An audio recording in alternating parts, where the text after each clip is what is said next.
En este programa, conoceremos el ave de la eterna libertad. Realizaremos una actividad que seguramente disfrutarás, la observación de aves. Y te diremos por qué las aves realizan una larga travesía desde Canadá, pasando por Estados Unidos hasta llegar a México.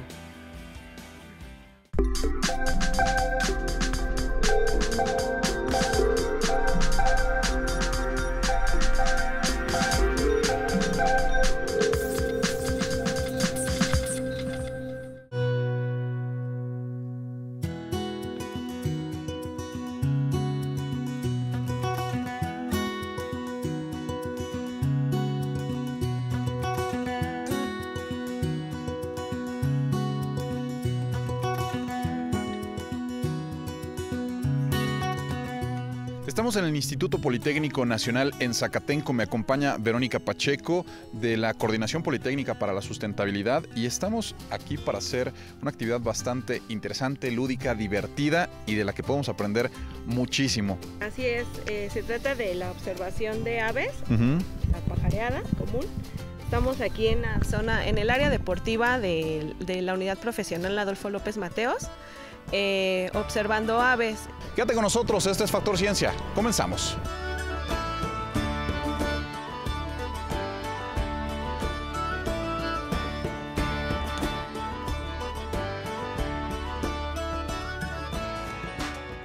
La disciplina que se encarga del estudio formal de las aves se llama ornitología.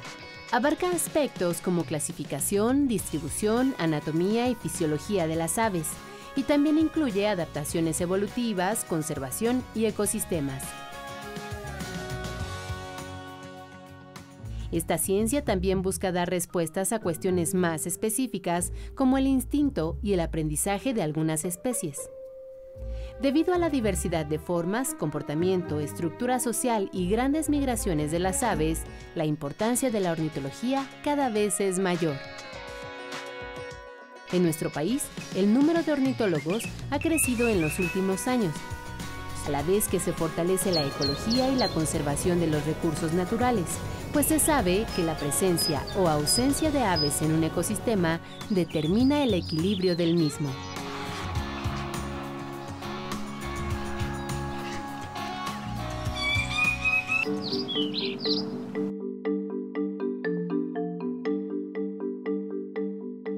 Yo es la primera vez que voy a hacer este tipo de observaciones, pero bueno, ya nos dieron las herramientas indispensables para hacer esta observación. ¿Qué tengo que tener?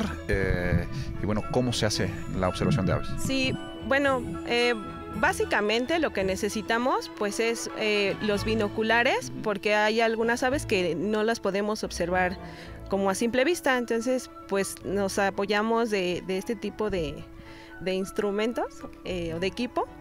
Y bueno, algo básico que nos permita a nosotros tener también una mejor, estar más cómodos durante la observación, pues es traer ropa y calzado cómodos, una gorra para el sol y bueno, además de los binoculares, pues una guía que nos permita identificar las especies que estamos observando.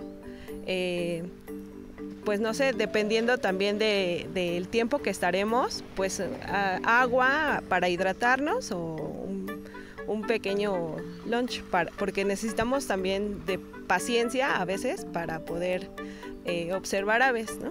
Y sobre todo, pues bueno, hacer estos recorridos de observación cuando las aves tienen mayor actividad, que es ya sea por la mañana o por la tarde. En la Coordinación Politécnica para la Sustentabilidad hicimos un monitoreo de las aves que podemos encontrar, todas las distintas especies. Fue un monitoreo de todo un año, de todas las aves que podemos encontrar a lo largo de todo un año. Y bueno, derivado de ese monitoreo se editó una guía con con las especies. Son alrededor de 76 aves distintas las que podemos encontrar a lo largo de todo el año. Y bueno, también pusimos algunas cédulas aquí en el área deportiva para que las personas que vienen a hacer ejercicio, a correr o andar en bici, puedan conocer un poco de las aves que pueden encontrar aquí.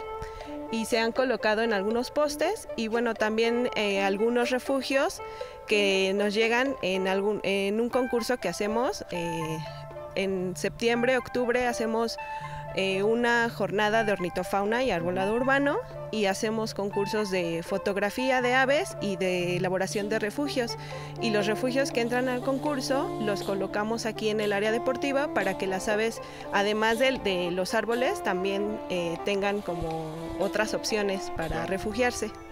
Creo que también es indispensable es hacer este tipo de recorridos con gente pues especializada en la observación de aves. Esto facilita mucho la experiencia porque, bueno, nosotros tenemos la guía, tenemos los binoculares, pero no tenemos esa habilidad de identificar un ave que está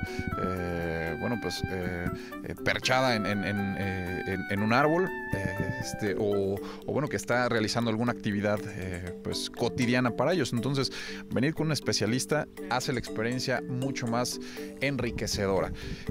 Platicaba también con el doctor Mayagoitia, Vero, sobre la importancia que tienen en este caso los espacios verdes que están dentro de las universidades públicas.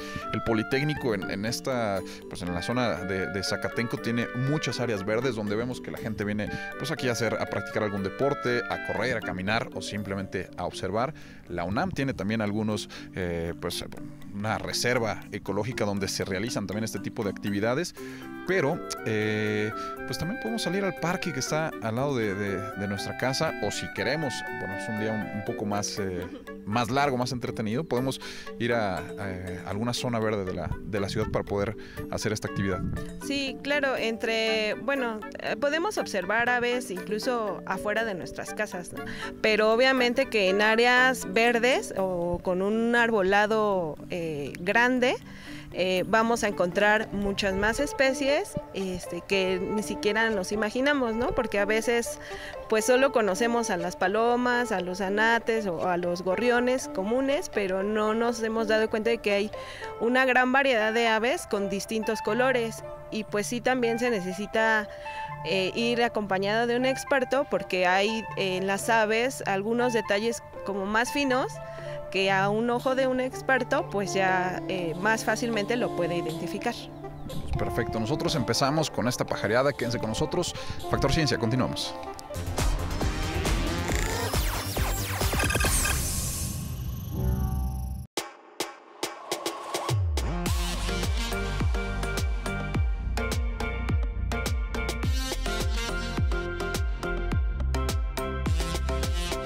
El mexicano, el quetzal mexicano, es considerado el ave más hermosa del mundo por muchos ornitólogos a nivel internacional. Yo coincido con ellos. Pertenece a lo que es la familia de los trogoniformes. Este tipo de aves se caracterizan por tener un arreglo de dedos diferente a cualquier otro orden de especies, ¿no? Okay. Su gran característica, aparte de su bello color, es un color iridiscente. Es decir, el color que nosotros vemos al fondo de estos dos ejemplares va a depender de la estructura de la pluma, de la edad del ejemplar y de la incidencia de luz que recibe cada pluma. Por esto lo podemos ver en colores amarillentos hasta ultravioletas, dependiendo del ángulo donde lo veamos. Okay.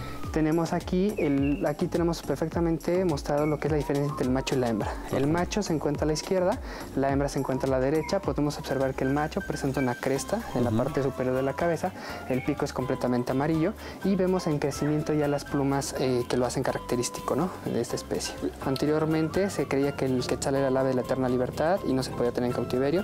Gracias a los esfuerzos de investigación y observación de la especie se pudo mantener en cautiverio y tiempo después pudimos reproducirlo. Hemos aprendido muchísimo de esta especie en cuanto a su reproducción en cautiverio. Por ejemplo, su periodo de reproducción se alarga mucho más en cautiverio que en vida libre, ¿no? Nosotros hemos tenido nidadas hasta septiembre, cuando en vida natural acaban hasta mayo o junio. Esta especie está considerada como amenazada en extremo en el país, está catalogada como en peligro de extinción crítico y nosotros tratamos aquí en las instalaciones del aviario lograr mantener su reproducción, su mantenimiento y en un futuro no muy lejano su reintroducción a su medio ambiente.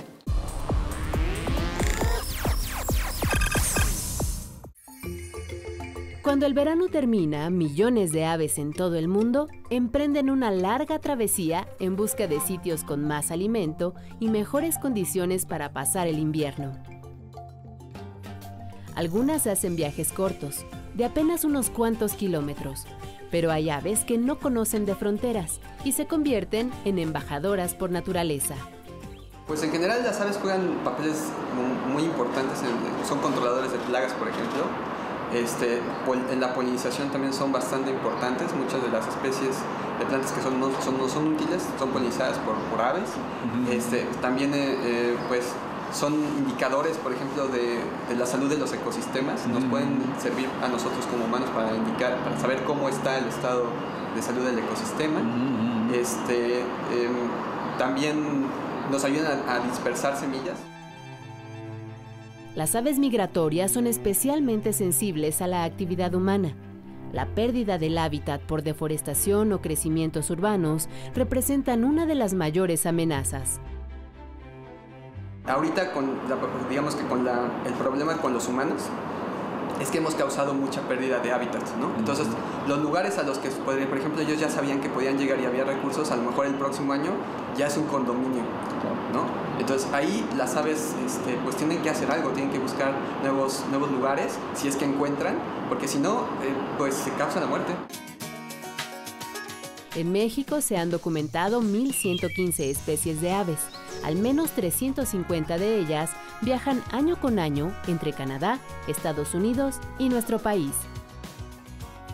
Una de las cosas que podemos hacer nosotros, digamos, como personas, es tratar de que todas las áreas verdes se conserven, poner nuestro jardín a lo mejor con plantas que puedan ser útiles para las aves. Entonces hay cosas que sí podemos hacer que, aunque sean pequeñas, pueden marcar diferencias, ¿no?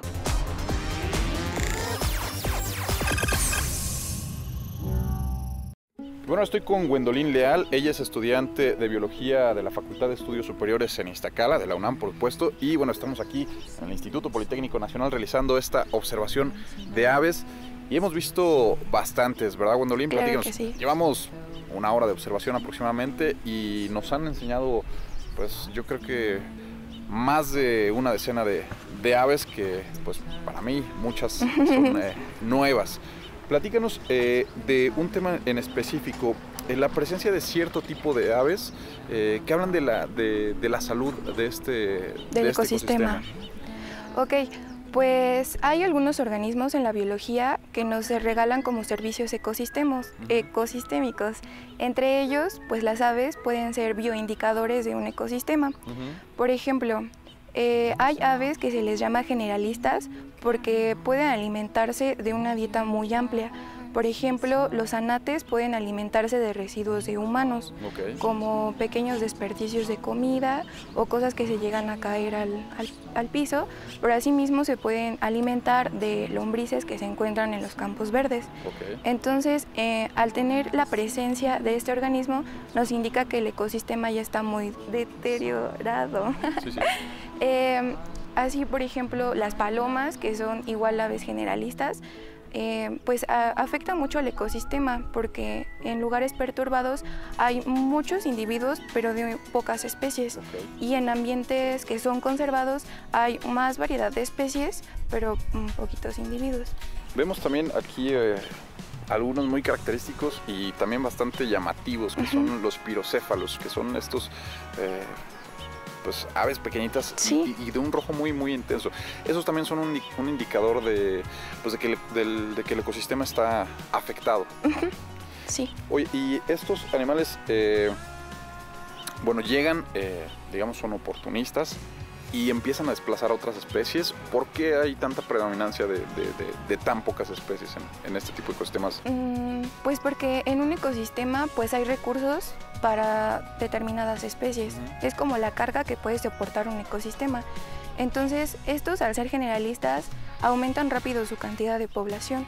Entonces, al aumentar la cantidad, hay como más demanda de recursos y van las especies que no pueden ser competitivas, pues se desplazan a otras zonas. Gwendolyn forma parte del grupo Zanates de observadores de aves y es interesante porque una de sus labores es pues identificar o hacer observaciones o pajareadas como se les llama en la ciudad, y eso es interesante porque conoces pues toda esta riqueza de aves, de organismos que podemos pasar por alto. Estamos a escasos 200 metros de una avenida importante aquí en Zacatenco y muy pocas veces nos ponemos a observar qué hay a nuestro alrededor.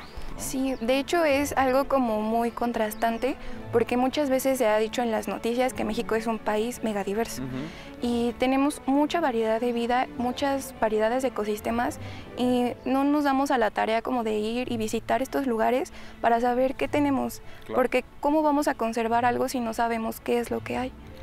Entonces es muy bonito pajarear porque podemos ir a un zoológico y va a haber ciertas especies.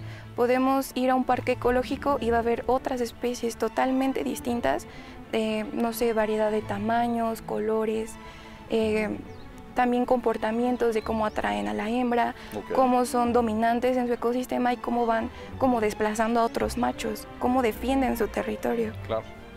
Pues bueno, Lima, vamos a seguir observando. Vengan con nosotros.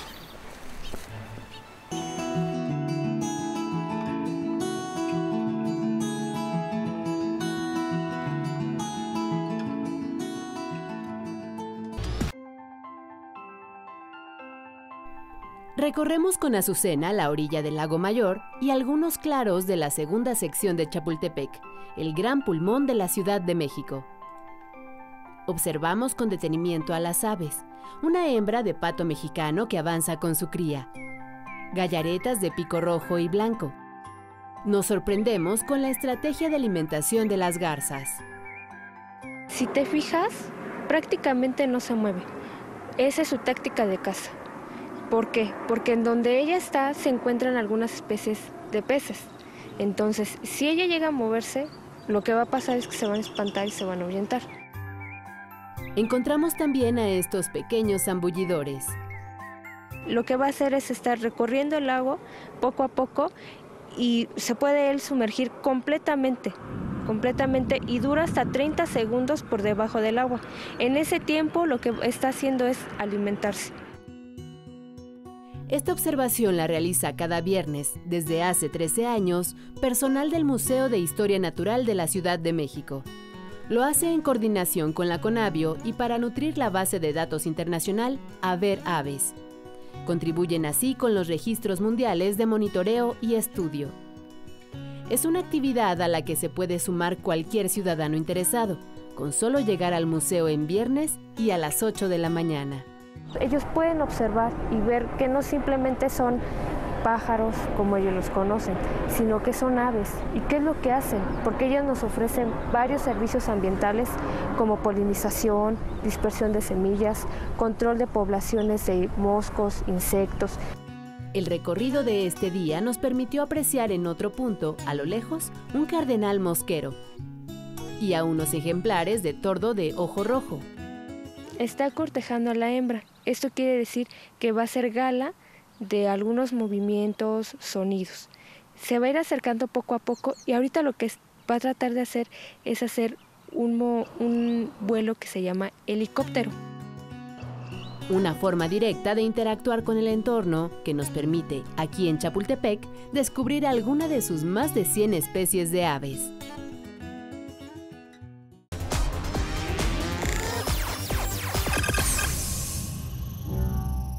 En Revillagigedo tenemos que ser muy atentos a la pardela de Revillagigedo, al censontle de Socorro, al perico de Socorro, a la paloma de Socorro. La paloma de Socorro es una especie de paloma que se parece mucho a la paloma huilota, solamente que es un poco más grande y también sus colores son canela, es decir, es más oscura y tiene vivos tornasol. Es una especie también muy terrestre y muy curiosa. Esta paloma es una paloma emblemática de lo que es Isla Socorro. También es un especialista de hábitat. Quiere decir que para que pueda tener éxito su reintroducción tenemos que tener una porción de hábitat en buenas condiciones, una porción de hábitat que le dé alimento, refugio y espacios de alimentación. Generalmente en estos proyectos de reintroducción lo que tratamos es ser muy responsables, muy conservadores, de forma tal que las primeras palomas que llegan son pocas y también son palomas que no tienen un valor demográfico o genético muy alto, es decir, serían como los ancianos de la colonia.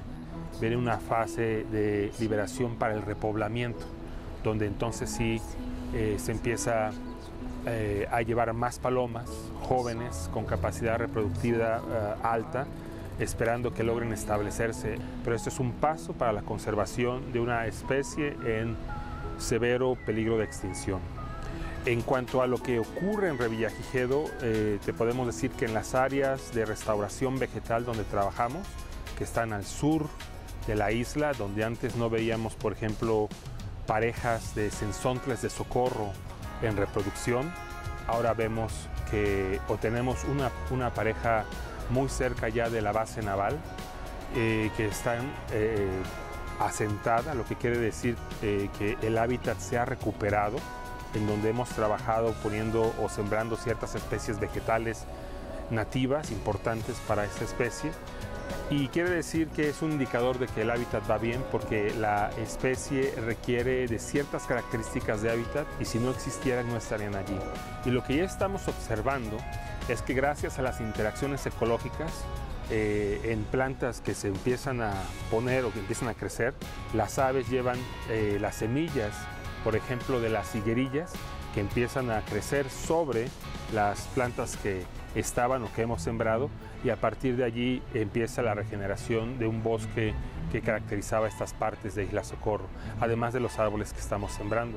Nosotros tenemos la fortuna de que hemos intervenido a tiempo en la mayoría, digamos en un gran porcentaje, y podemos rescatar una gran parte de este tesoro biológico que son las Islas Revillagigedo.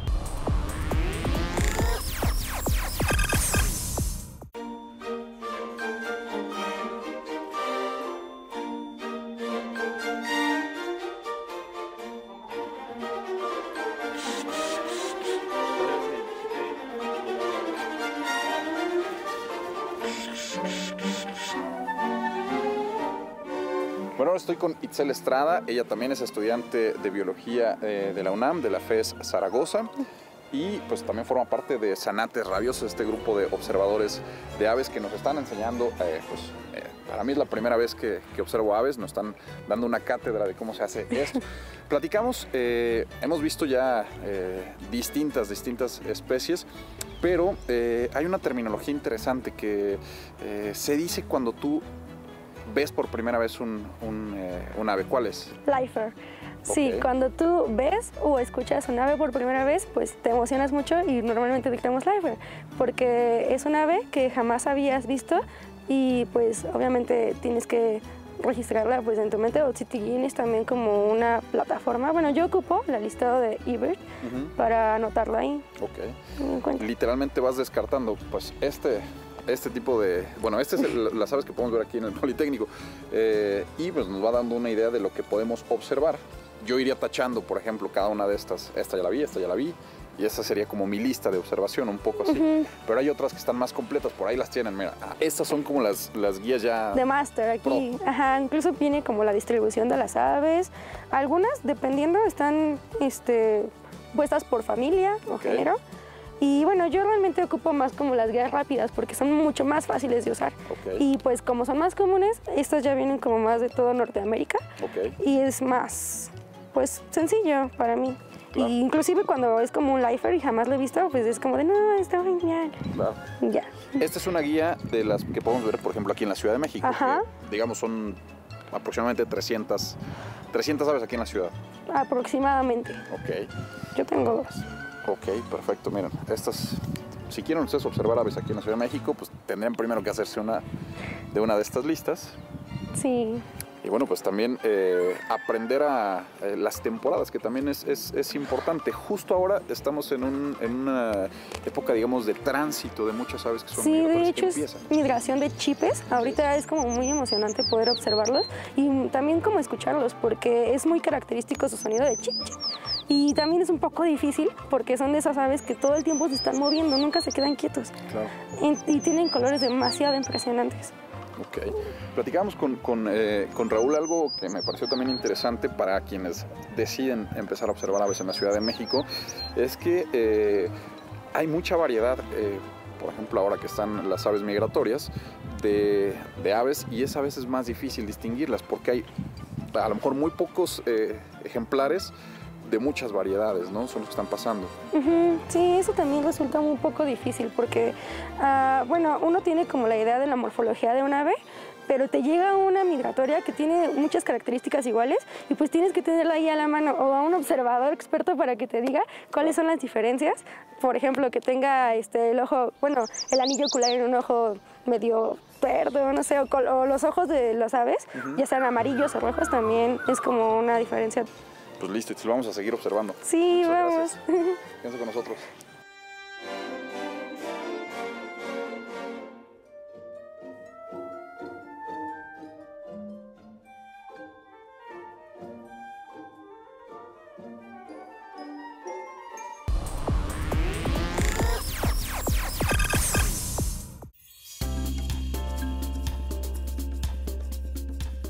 Uno de los grandes logros de la ciencia fue lograr la reproducción, por primera vez en cautiverio, de un guacamayo de Lear. Esto lo hizo un equipo de biólogos del Zoológico de Sao Paulo, Brasil. El huevo fue empollado en un equipo especial por cerca de 13 días a una temperatura de entre 37.2 y 37.5 grados. Y una humedad de entre el 45 y 55% para el buen desarrollo del embrión. A gente está muito ansioso aqui para saber o sexo, para também saber que nome, né, que vai ser dado, mas isso vai levar um tempo, então a gente vai esperar o bichinho se emplumar, né, a ave ficar com peninhas para que seja arrancado, já que do ovo não foi possível tirar nenhum material. El guacamayo de Lear se caracteriza por su atractivo plumaje azul, condición que lo hace víctima de la extracción ilegal. Es un ave en riesgo de extinción. Habita en una restringida zona serrana del estado de Bahía, al este de Brasil, donde sobreviven tan solo 1.300 ejemplares. Te recuerdo que si queremos seguir disfrutando de ver animales tan maravillosos como estos y espacios verdes en los que puedan volar libremente, nosotros tenemos mucho que hacer para proteger el medio ambiente. Síguenos a través de Facebook, Twitter, visita nuestro portal o descarga cualquiera de nuestros contenidos a través de iTunes.